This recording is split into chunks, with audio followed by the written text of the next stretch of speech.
wanted to start with a survey on how many of you have recently hired within the past 6 months. And how many people will be hiring within the year?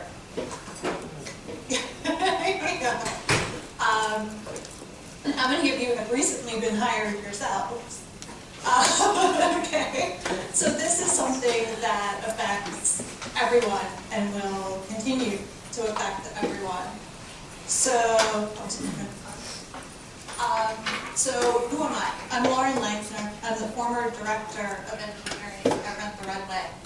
I've been in QA for over 15 years, and I'm a member of the Forbes Technology Council. I also built QA and engineering teams at 4 companies, soon to be a 5th. I'm starting a new position at a different company in a couple of weeks, which during break I have to talk about. So I focused this talk on the time that I was at Rent the Runway. So between 2012, 2013 to last week. And for those of you who don't know, Rent the Runway is a reverse logistics platform for dress rentals. They have a subscription business where you can get 3 items at a time for an unlimited period of time, return it, or there's the a la carte dress rental. So in 2012, 2013, non-tech positions had a tenure of 5 years. This is the lowest that was registered in labor statistics. And for Fortune 500 tech positions, there was a 3-year tenure. And just 1 year earlier, that was 4 years. And of course, other non-Fortune 500 companies are lower than that. So job hopping is the norm for millennials, however you define millennials, where most don't stay any place more than 1 to 2 years. So there were quite a number of hands up for those of you who are hiring, will be hiring. That's just going to increase as time goes on, no matter how great your company is and how great you are as a manager. So what are some of the hiring challenges that I've faced and that you may face as well? So usually it's budgetary constraints, and you're given a budget to hire only 1 person, but you need 2 or 3. Or you're given a budget to hire somebody who's a solid mid-level with 3 to 5 years experience, but the team really needs somebody who has 5 to 7 to 10 years experience. And what do? So you really have to find the best person you can for that role. So there are 2 places where you can source. You can source internally within your own company or externally. And let's talk about internal sourcing for a moment.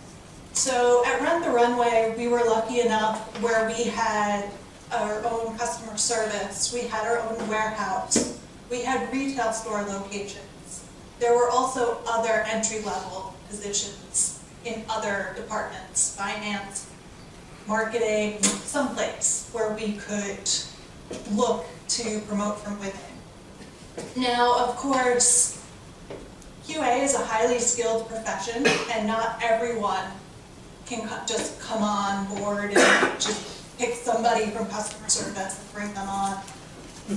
But you want to actually test them a little bit, talk to them, really start training them, see if it's worth your investment early on, and then bring them on to the team. And what does this provide? So it provides them with a career path, which makes them loyal to the company, loyal to you, really provides them with their next steps.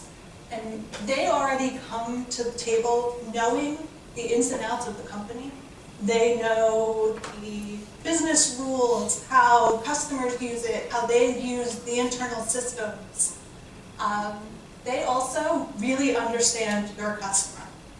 And this is almost impossible to teach. It's very hard to teach people how people use your system. Because customers, you design the system to go point A to point B, they end up going A to D to Z to back to B. They don't use it the way it was designed. And only those who are on the front lines understand how someone else is using your system. They do, however, need technical training. So you need to be able to invest time, invest the effort, mentor them, train them, teach them, provide them the wherewithal to do their job. So this is actually how I got started in QA. I was graduating college and I decided that what I had always wanted to be was not what I actually wanted to be anymore. What do I do now? So after college I moved back home and the short-term goal was, okay, I need to get out of my parents' house. So I took a job as a customer service agent at a company that my friend worked at. And he said it's a good entry-level position, you'll learn a lot about the business. Okay, I wasn't really that enthused about it, but I tried. During that time, we went through an e-commerce platform change, and it was the worst platform change I've ever not been a part of. And that's probably one of the learnings to get people involved in all different departments. But I was on the front lines with the customers, fielding their problems, fielding what was going on, trying to troubleshoot, repeat their errors. I was communicating to the sole QA that we had at that time. And she started to mentor me saying, well, if you start looking for these errors, if you can try to reproduce it, if you can put this in the format of a bug report, that would be great, that would really be helpful. So that's how I got started. And then as soon as I came on board, I was learning the technology side. So it feels really good to be able to give back.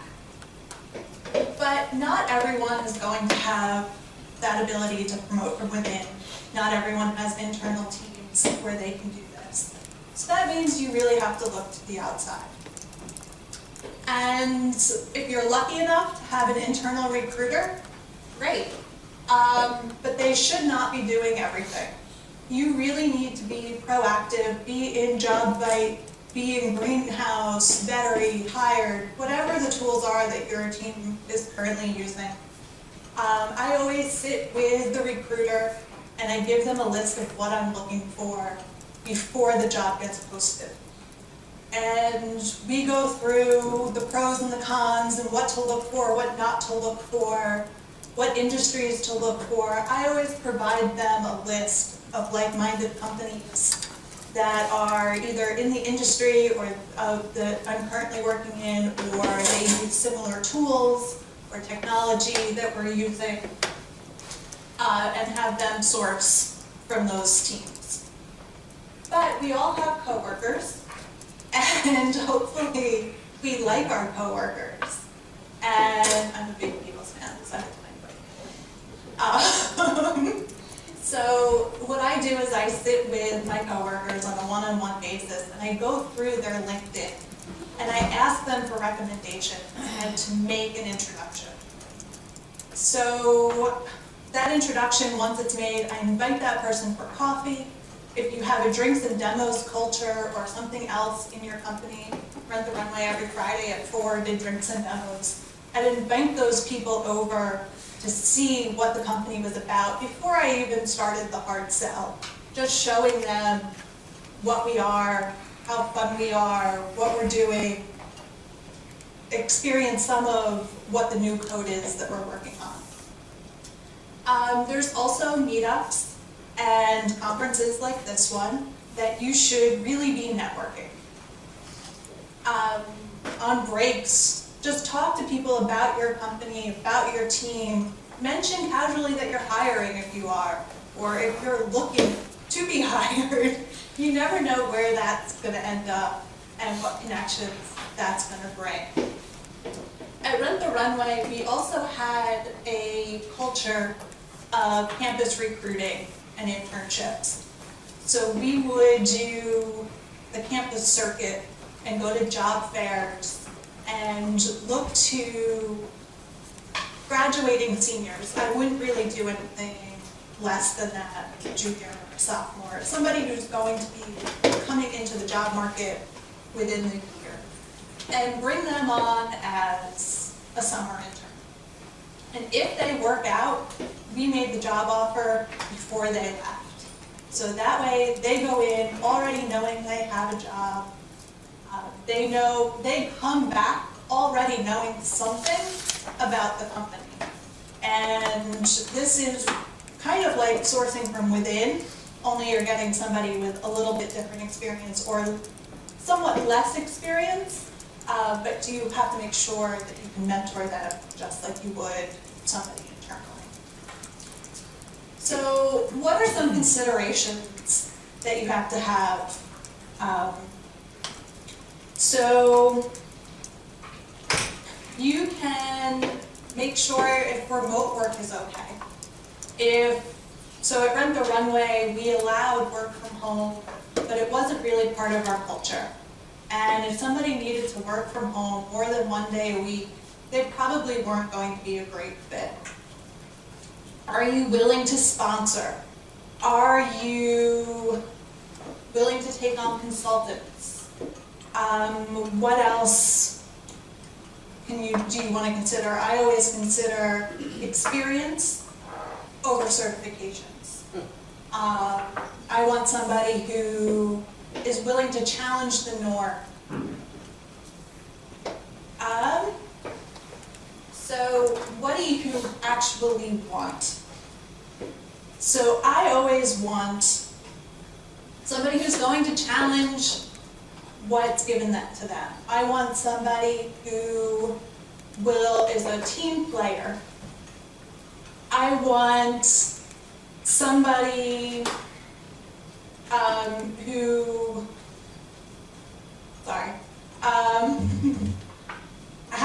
I want to know how they would improve what they've done in the past. And I want somebody from industries or companies within the industry that I'm currently working in. I also look at the tenure on their resume and how long they've been at their previous companies. I don't want somebody who hops around, goes from one company to the next. At least somewhere on the resume, they should show the intestinal fortitude to stay at one place for a number of years. Now this is hard when it's a 3 to 5 year experience. They're not going, maybe they're just going to have 3 years at one company, but they should be someplace for a number of years. So thanks, but no thanks. What I don't want when I hire. So this is going to be a little controversial, and I'm sure there are a number of you out there today who are in the finance industry, and I'm sure you are great people, and I'm sure you are stellar at what you do. But I've found for e-commerce positions and companies that has not been a great culture. And that's solely because I'm looking for somebody who's willing to challenge the requirements. And usually from the finance industry, there are so many rules and regulations that you're much more focused on the acceptance criteria given to you than saying, no, this is not how it's actually going to be used by our customer. I also shy away from consultants. I want somebody who has skin in the game, who will feel that our customers are their customers and not have that extra layer where, oh, that's my client's customer. Now, there are going to be certain times where both of these are great, and we were working on some financial systems, and I was actually purposely looking for people with a finance background, or it was a shorter term project and I was looking for a consultant. So this isn't a never, but it's determinant on what you're looking for at that time, what the position is.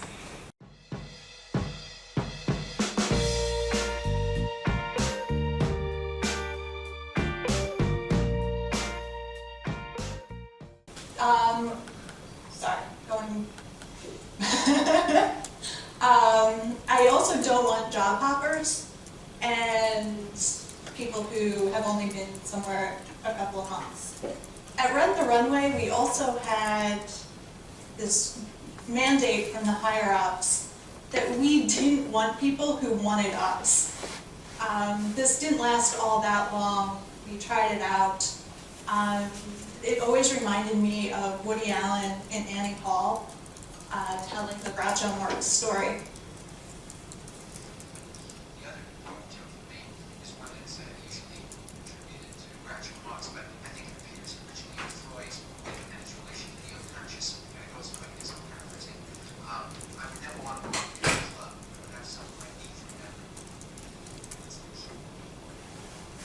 So we probably missed out on a bunch of people who were really passionate about us. But it is a consideration. Maybe it's something you want to use or not. I'm not so sure how it worked out for us. But you should always, always, always trust your gut when hiring. I've hired a few people who just have not wowed me. There's been nothing that I could put my finger on. There was no rhyme or reason why they were going to be horrible for the position. They just didn't really do it for me. And I hired them for fear of losing the open position, which you never really want to get into. Trust your gut, lose the position, talk to finance, really make a case to reopen that. Don't hire the wrong person. That's just detrimental for the team. So I also looked through the breakdown of everyone that I've hired while I was at Rent the Runway. And 25% of my hires came from external sourcing, either from a recruiter or coming in through a job application. And only about half of those worked out really well. 19% of my hires came from internal sources, and they worked out fantastic. They may not have stayed for as long as I would have liked, but as we saw, no one's staying all that long. But we are always trying to figure out how we can reproduce what they've brought to the table and bring that customer knowledge that they've already. 43% of my hires have been referrals, and they have been fantastic hires. And that's really where I would always focus. But 13% were college or hires or interns coming back. And they also worked out really well, because it was kind of that try to buy, or try before you buy mentality. So let's say you found the right person and you've made them an offer. Once that offer letter goes out, you should immediately send them an email welcoming them to the team, maybe inviting them for coffee, lunch or dinner with the team, really making them feel welcome and making them want to sign. Talk to them about reasons why they may not sign, what their concerns are, answer those, really make them feel at home. And then even before they've returned their offer letter, start thinking about an onboarding process. And we all know how hard first weeks can be.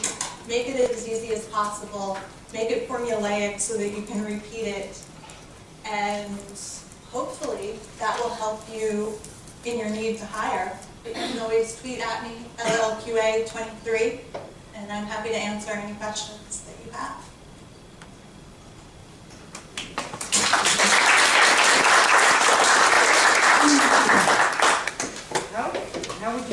How would you evaluate experience?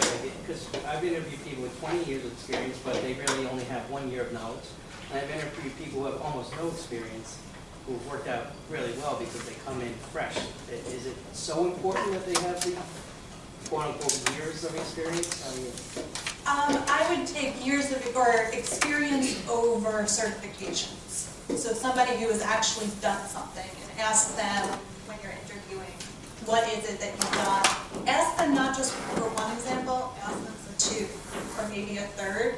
Everyone usually comes prepared with that one example. Not everyone thinks about that second example. And more importantly, I would ask them if they had to do that again, what would they change to improve upon it? Yes? What are your favorite red flags when you're actually interviewing people? My favorite red flags, usually those who are not team players, or those that are what I call quick talkers, and they like to really tout everything that they've done, but they don't go deep. I really want them to go deep into explaining what they've done. How do you know they are not team players? How do you spot this person is not a team player? Usually it's language, which that's a fine balance, because you're always told in an interview to say what I've done, but there should be a nice balance of, well, the team did this, and as part of the team, I contributed. Yeah. So I want to piggyback on somebody who asked a question about what's the red flag that we see. I've had a bad experience hiring from the sales and customer service. Okay. So what is that, well, while hiring it look all good and it's internal, but they come with a lot of stress. They come with a completely different mindset than the QEs or the IT people. So they come under, I feel they have so much stress and baggage that they can kind of disturb the team that you already built. So how do you look for those flags, red flags, I mean? When you hired them, did you have them shadow somebody on the team? at Yeah, that we go through the time? whole two weeks of onboarding process. I mean, I have that whole thing rolled out. But this is twice happened when you hire somebody from the customer side. They come with completely different skills, the mindset is different. And that's why I'm a little skeptical when I want to pull somebody in from sales, even though they have a good knowledge, so, you know. Right. Were they full-time on the team while they were onboarding, or were they still? Yeah, they're full on the team and they get completely trained. But that's why I don't know how you find that, that red flag that you're looking for. I mean, it's not going to be, everybody from customer service is going to be great at QA. It is a skilled profession. It is a different mindset. Usually when I bring people on from customer service, they're usually there at 7 a.m. We have a culture where people don't get in until 10. That quickly changes. They're just used to a schedule, and meeting them halfway with that, kind of giving them a set schedule the first few weeks has helped. And then having them understand that they're really able to own their own destiny, which is hard for somebody who is being told what to do every hour of the day. But really being able to mentor them, working very closely with them. I don't know why, I had one person where we didn't hire because it was clear he just wasn't really interested in it. He was interested in getting out of the position he was currently in, not very excited about the position I was offering him. So that may be some of it as well. Yeah. How do you prevent your process from being biased against millennials who are being labeled kind of as job hoppers because the culture has changed as far as how long you stay within a job? So when you have millennials and maybe their resume comes across your desk and they have a lot of experience, but all of them are maybe a year or less experiences, how do you make sure that you're not just eliminating them right off the bat? I mean, if they've been in the job market for about 4 years and every place they've been at has been 6 to 8 months, I probably would not consider them.